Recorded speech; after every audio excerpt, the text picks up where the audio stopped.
is critical for change. The third level is essentially drawing in communities, community ownership and engagement, we think is critical. And then the last critical level is creative partnerships with relevant stakeholders. It's our opinion that if these four pieces are together, things work well. Now, I'll give an example. In Tanzania, for instance, we work in the Kilombero Valley, which is part of the Southern Agriculture Corridor. That corridor crowds in lots of stakeholders. Farmers are the key of it, but around them, industries are developing. The sugar industry is developing, the rice industry, the cocoa industry. And what we've done is to work across these stakeholders. A first step there was to basically bring in the farmers and the community leaders together and say, and ask the question, what is the problem here and how can we help you engage better in ways that give you the produce you need, the income you need, but also allows you to conserve nature. The second thing we did then was to convene multi-stakeholder platform alongside other conservation organizations. And in that process, we engaged and brought the farmers into that multi-stakeholder platform. And that was extremely powerful because solutions came from different perspectives to address the problem. And then the third was to then create those benefits to farmers in ways that was credible, capacity building, providing new tools and equipment, linking them effectively to the value chain through investments from private sector. All of these pieces came together to really make the program successful. Today, in that valley, the wildlife corridor is much more robust, and we feel that the partnerships, the engagement in an integrated manner, alongside the focus on the needs of communities, was critical in making the change happen. Thank you. Turning to you, David, how does the experience that Fred has just described for us in the Kilombero, how does that match with the sorts of things that you've seen with the research that CORDIO does in the Western Indian Ocean? Well, it's very similar, really. And I think one thing that we've found that, marine issues, there's a lot of parallels with those issues on land, but there are significant differences as well. The ecosystem itself of the ocean moves around and things are much more connected over large scales. And also people don't live on the ocean. So the tenure issues are very different. And that really changes the dynamics of the negotiations between stakeholders and the power that they have and state power and things like that. But it's also clear in marine systems that that you need committed leaders. You need to really find those few leaders of some of the key stakeholder groups who can share a vision with one another, but are very respected within their communities and can carry their community voice and bring new ideas into their communities as well. I think you also need to have, these issues are all complex. We're past the time where there are simple stakeholder issues because of population size and the range of interests we have in marine spaces and other spaces. So you need those very different stakeholder groups together. You need community stakeholders and leaders, you need government, and then you also need what I call, the quote unquote committed citizens, whether it's NGOs or scientists or sort of third parties that come in and in some way support the dialogue or support with information or resources. And then bringing these stakeholders together around a common vision. Interestingly, we had a presentation this morning actually around some future scenarios we've developed for the Western Indian Ocean. Looking at basically quality of governance and amount of resources that come to bear, and those are the two main axes that really determine the future. And what became clear as we were discussing this output was that really the governance or the relationships and agreements between people really determine whether you have a positive or negative outcome for people and nature together. The amount of resources is important, but the resources are an amplifier. So if you have good governance, you amplify the good governance. If you have poor governance or not good agreements or don't deal with things well, resources just amplify the negative impacts as well. So I think it really comes around getting those people together around a common problematic and a vision to resolve it together. And I think that's very similar with what Fred just described. If I can pivot around that idea of governance and bring you in, Mwagi, and kind of reframe the question that I asked Fred to open up. Looking at examples of protected areas that you have worked in and around, for whom have they worked? Which stakeholders, which groups has it worked best for? Is Mwagi still with us? Yeah, I am. Sorry, I was muted. Yeah, that's a very good question. I think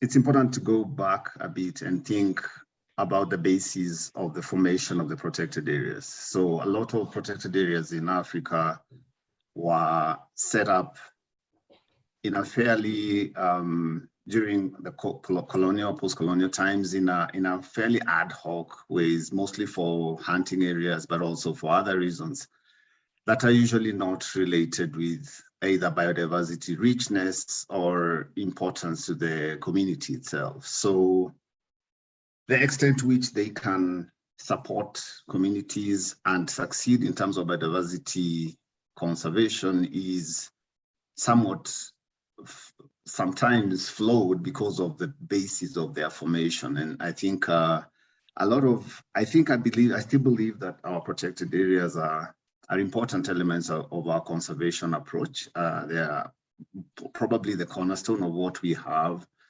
or what we'll have left when done or will be last to go. But I think in terms of working for biodiversity conservation, ecological processes and community development, they have failed because on the large part because of the way they were formed. So, and I think that's why there's increasing calls for having community-driven or kind of demand-driven conservation areas, even if they are not like the classic protected areas. And now as we move into the climate change times and times of great ecological uncertainty, there's a lot of calls for dynamic conservation areas where you have your protected areas and then you have conservation areas around them that can move with the climate, and they can be temporal in their conservation. Like if you have an area, for example, where migratory birds land en masse for a certain critical element of their migration cycle, that can change in 10 years where they land. So you need to be able to protect and conserve areas as the need changes. So I guess the answer to your question is, I think for the purposes they were set up, they still they're fairly good in what they were, in the way they were set up and the purposes they were set up. But because of those flaws, we are not seeing as much benefit as we can in terms of biodiversity conservation and community improvement. Fred, turning back to you, what would you agree with that assessment that that partly because of the history of protected areas across the continent, there are certain flaws that are built in, and if yes, what do you what changes to existing protected areas and to new ones and to what goes on around formerly protected areas would you suggest?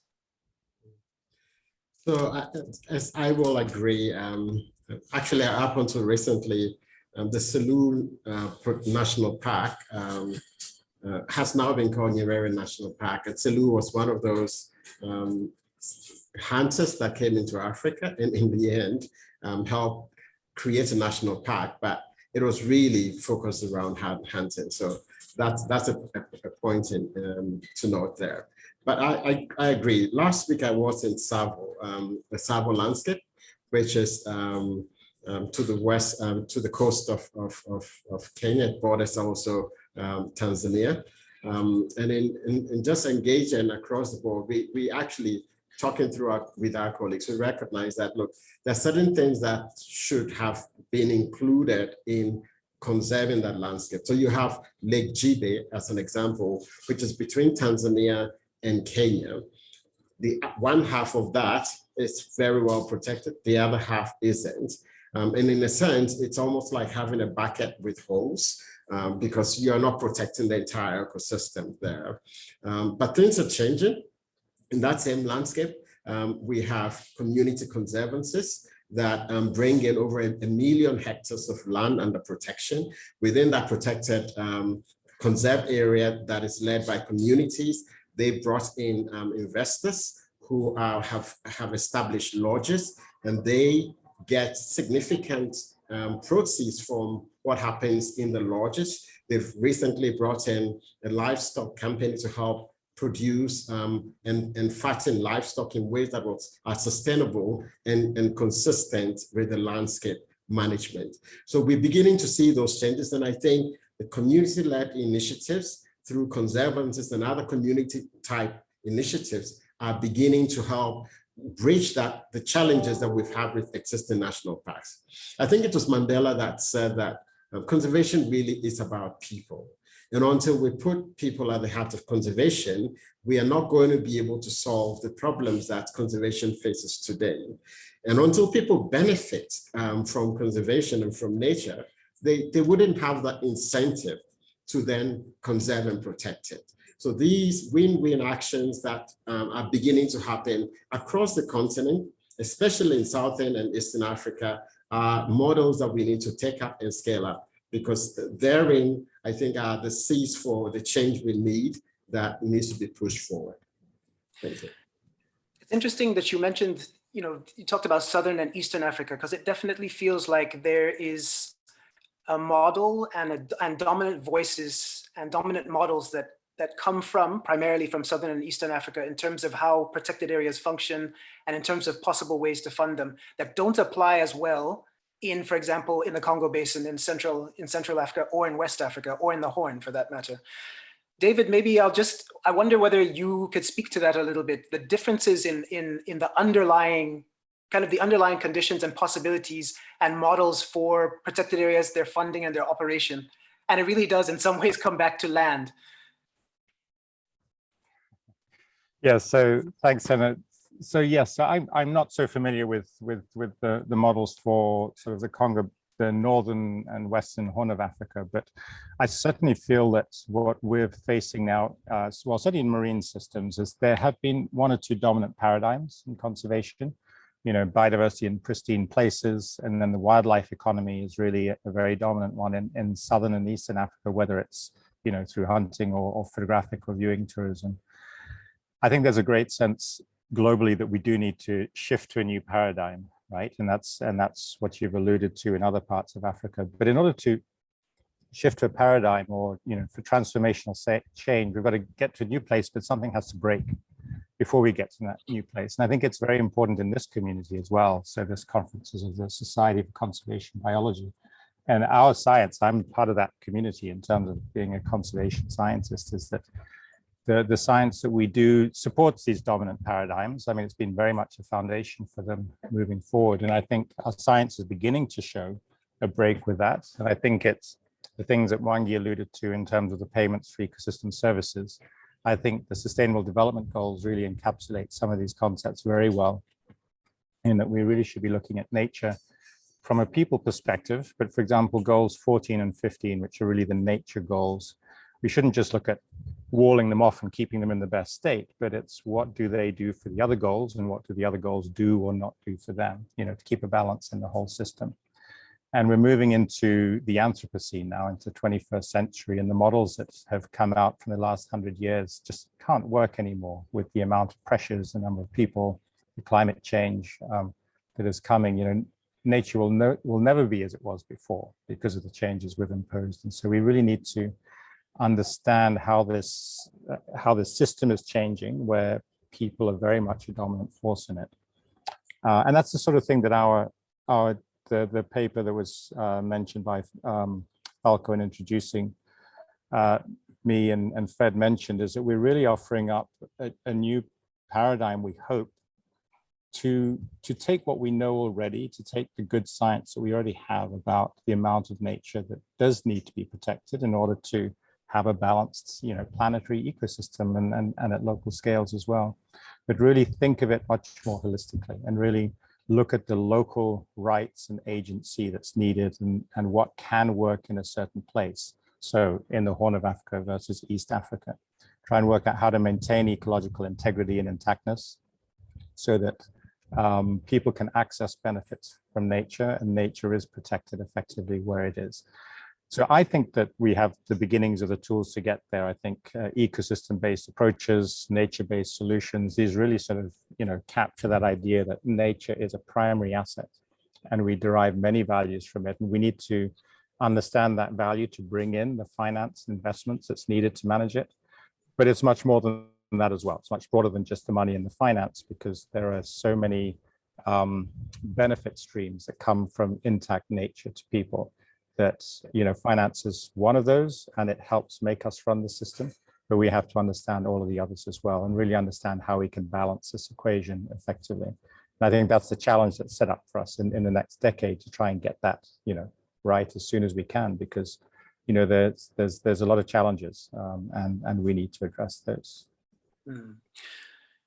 Knowing that conservation and protected areas across Africa is radically underfunded, how does one avoid the pressure to monetize and to find money to support conservation, support protected areas? How does one avoid that necessarily becoming the dominant part of the discussions?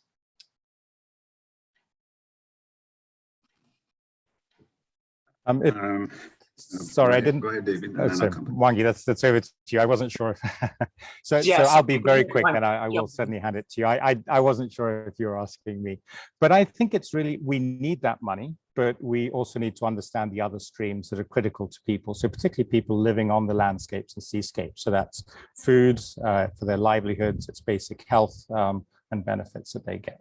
And I think Mwagi does a lot more work in that area than I do. So I'll hand over to you on that one. Sure, you go ahead. Yeah, I think I don't know whether we necessarily want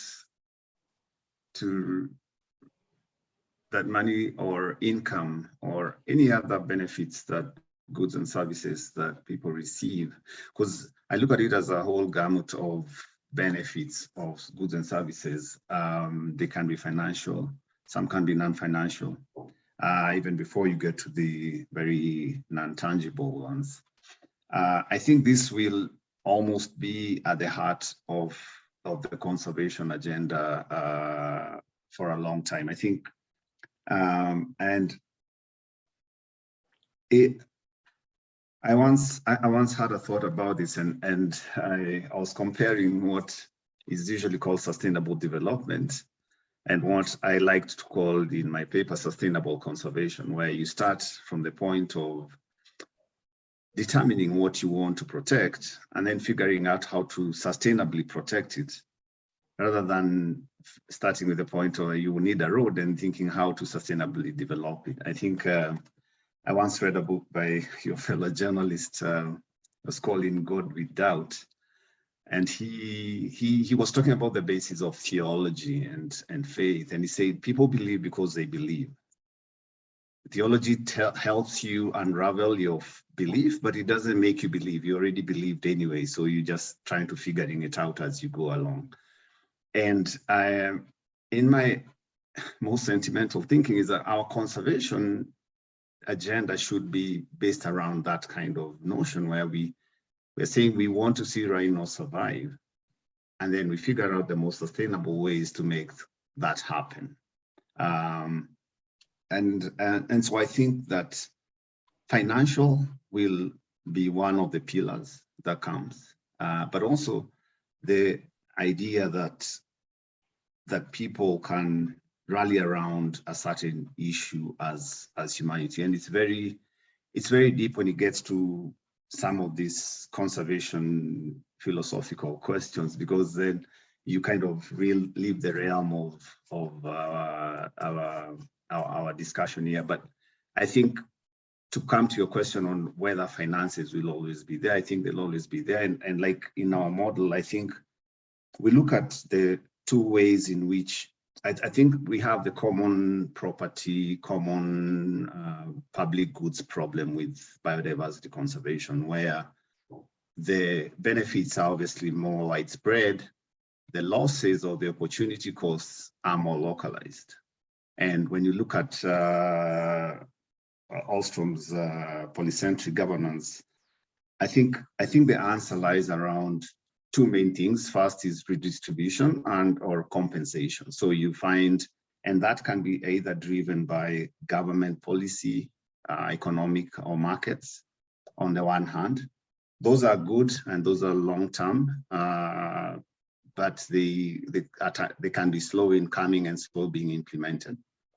But also you look at more philanthropic or aid, public aid-driven approaches where you can get more short-term and quicker sources of finance that can help you develop a program or a project but I see philanthropy and aid as just a stepping stone towards either developing a market-driven system that will be anchored in what people do every day, or a government-driven policy that will be law legislation that will allow that to be mainstreamed in government operations in the long term. So I think finances will always be there, but I think the governance element, and as David says, the more money you throw into a bad system, the worse it usually becomes. So I think we need to get the basics right before you come to the financial. Sticking with the finance for a moment, though, in some ways is the challenge sometimes also not that the competition for land use in a particular area or for access to a particular area is if someone wants to log it or if they want to mine it, they're offering quite a lot of money upfront. So where does one find the constituency that will start with the idea that the first thing we want to do is conserve this? And then you start to think that when actually the first thing they're thinking is, there's a big and immediate payout that's available, sometimes backed by government people, sometimes it's big corporate. And a lot of times that's the competition that we're setting up.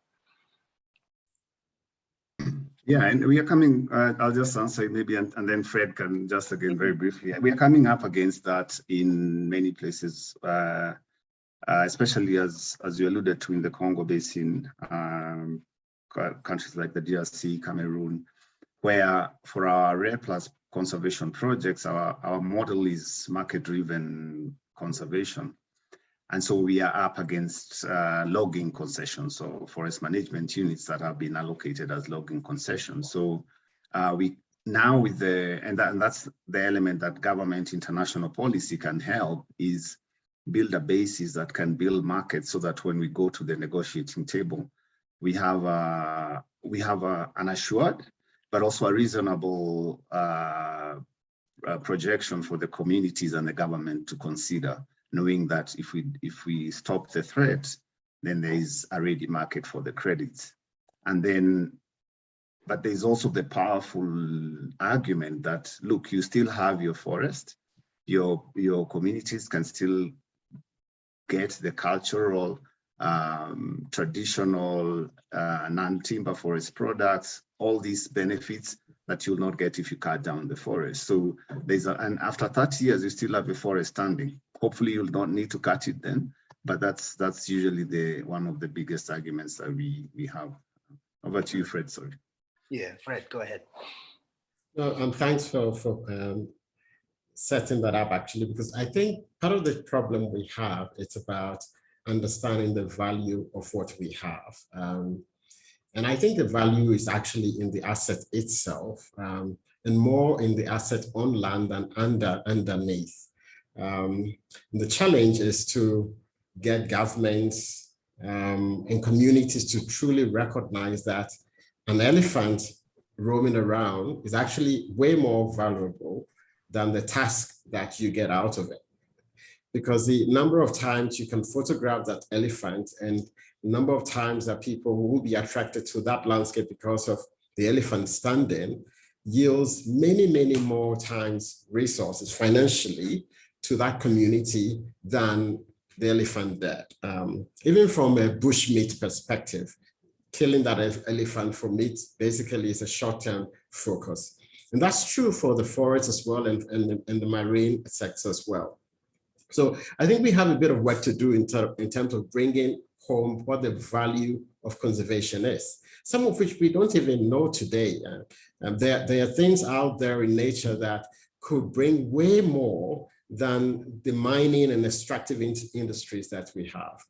So to David's point, it behoves us to really start by saying, can we find an understanding around what we want to preserve or conserve, and yet provide the space for a win-win situation where communities, businesses, government make resources and make money out of what there is today.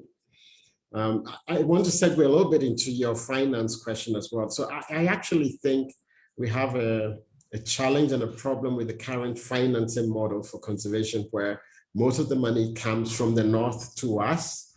And when that money comes that way, money always has an agenda. So we end up engaging in spaces where the money wants to go. The problem with that, and we'll link back to David Obura's comment, is that we lose sight over the protected area network system. This is a system, and if you're only funding a small part of the system, what happens to the other part that is not funded? You're essentially impacting the system. So what we need here really is a system view and approach to engagement at every level, and decision-making around what to conserve, what to allow for extraction or engagement in ways that are renewable and sustainable. And I think we as Africans are not having that discussion and that dialogue the way we should have. And unfortunately, our conservation scientists have also focused so much on species protection and conservation that they are not engaging with the bigger picture of what does it take? Because it's really about bigger issues. Conservation is not really about the species themselves. It's about how those species interact with society and with the land and sea space assets that we have. So creating that balance, I think, is really important. Thank you. Quickly following that, though, what would you say is the biggest obstacle to finding that? If you don't mind. Oh, sorry, go ahead, David. Don't let me interrupt. Go right in there. I see you have a follow. Go ahead, David. Well, I actually, actually it relates to the question that you were setting up. I think, so what are the obstacles to progress in this area? And I think it's the basic problem in the term markets itself. I mean, what does that mean? And I think, yes, we do need a markets-based system because, we're a big globalized system and we need to transact many different things. And that's what markets do. And I think the challenges that we have brought into this, neoliberal market paradigm, which has led to, immense concentrations of wealth and power. And I think there's a lot of problems with that we're quite well aware of now from a human rights and a justice perspective and from social dimensions. And I think there are very strong moves to right those things now. From a biodiversity or nature point of view, I think it's really important, to realize that this sort of a purely transactional process, as something gets rarer, it becomes more valuable. So you only further motivate, capturing, the next piece of that. Whereas a full understanding of ecology, biodiversity, and, the interaction between people and the environment will tell you that, okay, well, if a certain ecosystem was at 100%, level, some types of ecosystems might be able to be sustained and sustainable and provide what they provide at a 70% level. Some might be able to go down to 40%. But there is a science and there is knowledge that can tell you that there is a limit that the market should not go beyond, or that goes beyond the limits of what the market should allow. And that should inform the system as well. And I think now we're at a point in time where both our computational abilities and our sciences are so good that we can compare apples and oranges. We can deal with many very different units and understand the limitations to the system to say, this underpins the no net loss or the zero loss discussions as well. Certain things we cannot go any further and we need to rebuild. Certain things, because we have people living, we have to meet certain rights. We're going to have to go a little bit further on this item. But understanding the limits is key. And it's coming down to the local context where you get the multiple perspectives and the contextualized understanding of what needs to happen in a particular place within the limitations, the boundaries of the system as our understanding improves. I think that's where our science needs to go in supporting conservation / sustainability. Those words should be synonymous now. how do you account for, how do you center communities in this decision making? Fred, you were talking earlier about how to see, it's a network. It's not a question of just, applying, it's all interrelated from one place to another. How do you navigate different communities with their conflicting and contested, but they're looking at it from their point of view? What kind of a framework can you imagine that would bring those different local perspectives together into something that makes sense, that coheres in the ecological sense and the conservation sense, Fred? So I was looking at the references to the spaces that Indigenous people control and the impacts that it has on Indigenous people's engagements actually had. So Indigenous people occupy, I think, about 40% of most of our pristine lands, and they are only 5% of the global population, and yet their impact within the space they occupy is basically upwards of 80% in terms of biodiversity protection. Now, I'm mentioning this because Indigenous people and local communities have lived experience and knowledge that we underestimate. And to some extent, we need to really be listening more to them because they figured this out for a while. It is our modern economic systems that have thrown things out of place, if you may. If you think about it, over the last 200 years, this is when we've had the most impact on biodiversity. Biodiversity has been relatively intact for a long time. So the market-driven system has really created a bit of a mess, which then provides an opportunity for conservation scientists to then help bridge that gap. So in my mind, and David and Mwagi can chip in here, I think there needs to be a collaboration between the lived experience and traditional knowledge of local communities and conservation scientists to really help us figure out how to move forward. Where can we utilize things more sustainably and where can we not? And that dialogue then should shape the future direction in which that we go. In the paper that we co-authored with David, the point we're making here is that we all have a responsibility to play at every level, and that we can conserve, but we need to be very clear what the limits are, because the limits to natural resources are not boundless, and we need to understand those limits so that in our various spaces, we are calibrating what we use and what we conserve so that these regenerate. But I'll defer to Mwagi and David, who are the scientists in this space, to help us out with this. Maybe I can actually, I'm just keeping an eye on the clock, and it's quite a few interesting questions coming in also from people who are watching. So maybe I can bridge across and fish one or two of those out. Mwagi, if I throw the first one to you, it's from a Colin Beale, who was saying that he's quite pleased to see a discussion of the colonial legacies in African protected area goals and design and designation. And the community conservancy model is being strongly advocated as a response from one or two of us here, but has vociferous and articulate opponents who are arguing that this is actually a continuation of the colonial conservation approach. So what's your response to that, Mwagi?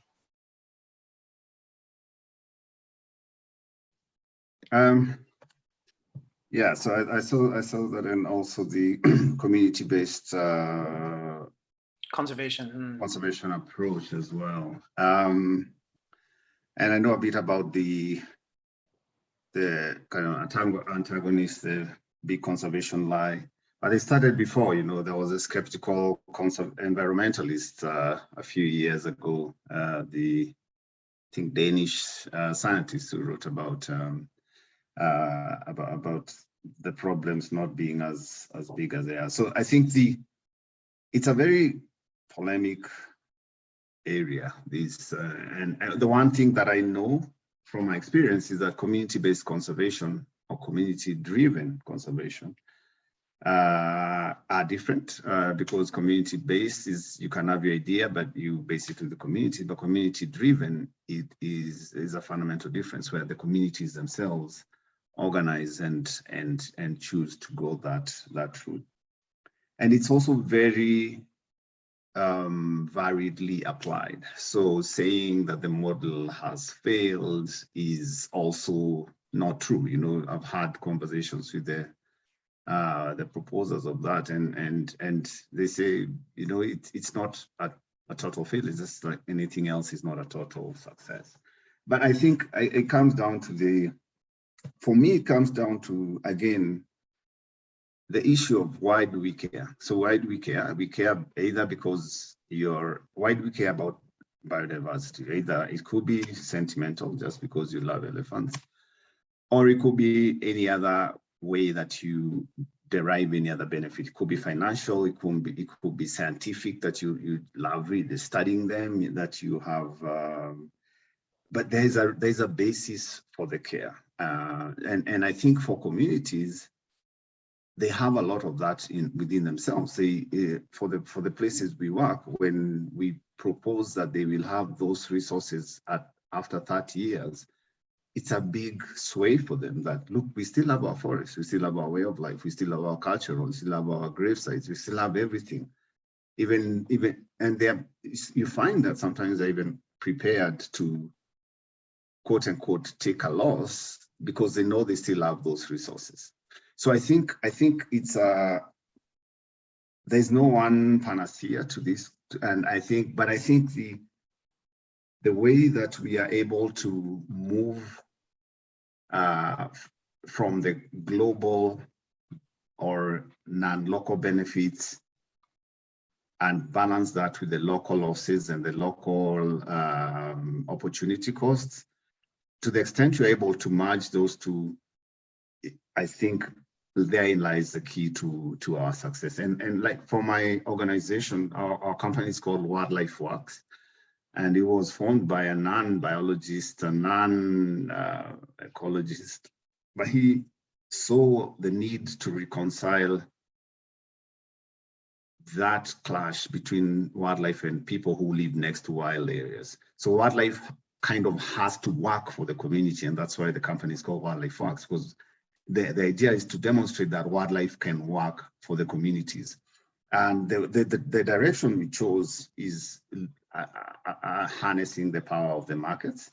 And we can demonstrate from our projects in Africa, in Latin America, in Asia, that this is a model that can work, that can bring that polycentrism to the system. So I think it's true there are issues because this model approach is applied very differently, but there are some models that are starting to come out there that can show that it can work. Thanks. David, you look like you're champing at the bit. Clear some space for you to jump in as well.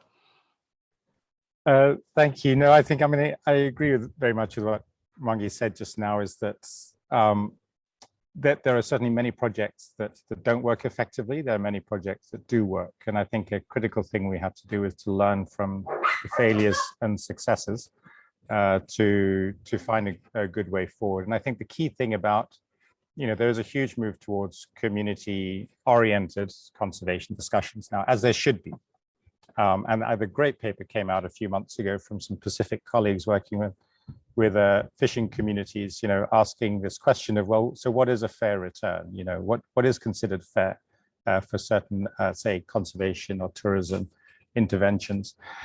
And of course, we spend a lot of time thinking about that, right, as scientists and project managers and NGOs. And their basic conclusion was, well, go and ask them, just go and ask the communities what's right. And I think it's the same with the agency and control. Is it oriented or directed? There's a lot of power dynamics that we have to work out. And we're coming out of colonial and post-colonial, neoliberal, we have our post-independence governments. There's a lot of politics in all of the things that we're doing, because it is about land and ocean, and it's about, income and rights and all these things. But we need to apply some models to find a way forward. We need to really understand the limitations of each of these models and where they go wrong, but also where they can go right. And I think, the carbon markets have shown a way to basically turn, carbon dioxide as a proxy for money and make that quite effective. And so, for example, in coastal communities now, blue carbon, getting income for conserving mangroves and seagrasses. That's fantastic, because you rebuild and you can protect these systems, you get some income into the community. It's not a lot of money, but it does do a little bit. But in the process of rebuilding a mangrove ecosystem, you get 10 or 15 different co-benefits from that. So it's not just that financial stream that is important. It's really understanding the full benefits that these sort of ecosystem-based or nature-based solutions provide. And I think the climate community also, and with disaster risk, we're sort of getting onto this concept of nature-based solutions. There's a lot of, the biodiversity community and the Convention on Biological Diversity doesn't like that term in Africa, nature-based solutions, because it's been misapplied. But if you truly develop what is a nature-based solution that returns benefits, multiple co-benefits for everything out there, that's what we need to get to. And I think that's the future of conservation and sustainability coming up. We've got about 5 minutes left. I'm just fishing quickly to see if there's a good roundup question coming from the audience at the moment. But failing that, Fred, I just wanted to ask whether you feel that there are truly win-win outcomes for protected areas in Africa, or the shadow to my question is, or are there some interests that will have to yield to others if in fact we're going to conserve biodiversity and address local needs for development and poverty? So I would say that conservation and development and people's needs can go together. There will have to be some trade-offs because life is always about trade-offs. But who makes that trade-off? I think I like the way that David put it, go and ask them. So let's have those conversations on the ground. Let's give agency to communities to tell us what they want to trade off and what they need to conserve. And let's put the resource potential at their table. I'll give you an example. So the success of the mountain gorilla population is thanks to a great governance arrangement in the countries around them, but mainly thanks to communities around Uganda and Rwanda mostly. So over the last 10 years or so, we've been doing work around them. One of the things that we realized is that by asking communities what they want, we were able to develop first-class lodges that brought in way more money than they could ever imagine. That money, however, wasn't enough to deal with all their problems. Communities are very good at juggling issues. So they take that money and invest in community initiatives, schools, scholarships, water projects, and they continue to do their subsistence work. I think we need to trust communities more and open up the space for them to be part of the dialogue. Certainly for me, conservation and development can go together. It is something that we've tested and tried as the Africa Wildlife Foundation. We can use market approaches, but we need to have a dialogue with communities, give them agency and allow them to be part of the decision-making process. Thank you. Okay, Mwagi, we've just got a couple of minutes left. So if you have maybe a final minute, if you want to just give us final thoughts for 1 minute and leave a little bit of space for David to also get a word in before we close.